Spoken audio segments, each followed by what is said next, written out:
welcome to my page. Today we do a tutorial regarding on how to bypass passwords in laptops or computers, mga personal units na ginamit nyo. Kung sakaling makalimutan nyo yung password, pwede nyo itong gamitin para naman po kahit pa paano makasave tayo sa pagpapaayos. Kung pwede namang tayo na lang gumawa, why not, diba? Download nyo lang yung si HiRange. Type nyo lang dito paano. Tapos at saka si Rufus, download na lang. Ito si HiRange dito. Dito yung pinili ko Ito dito, kahit saan dito. Click nyo lang to. Yan, kita nyo yan. Tapos dito si Rufus, ito. Click nyo kahit saan dito. Standard or portable ba yung gusto nyo ito.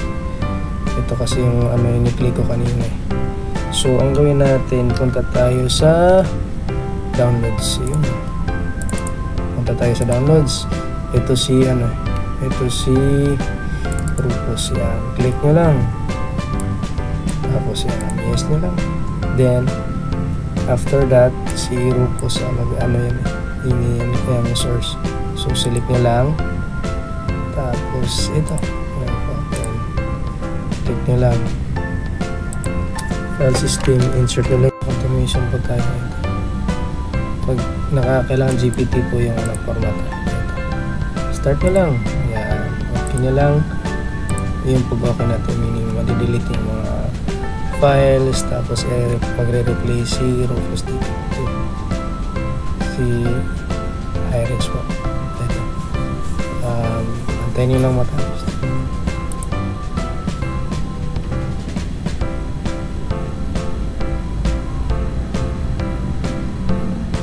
Hanggang matapos yan, pwede nyo na i-unplug after po.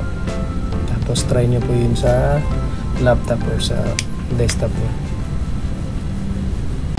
Yan, naka-ready na po yan. Tapos na po siya. So pwede nyo na i-unplug yung USB. Tapos insert nyo ulit sa either laptops or computer. Tapos hit F12 po until lalabas yung USB sa BIOS. Yan. I-choose po si USB Kingston dito Traveler. Enter nyo lang, mag-load yan. Tapos yan, antayin nyo lang until lalabas yung desktop na naka-HiRange po.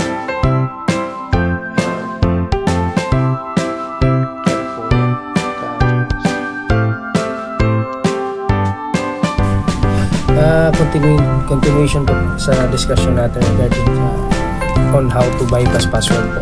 Accessible po to sa laptops or any computers po or personal use na mga unit. So accessible po to sa lahat ng mga nakalimutan password na hindi na mabuksan yung laptop niyo or computers.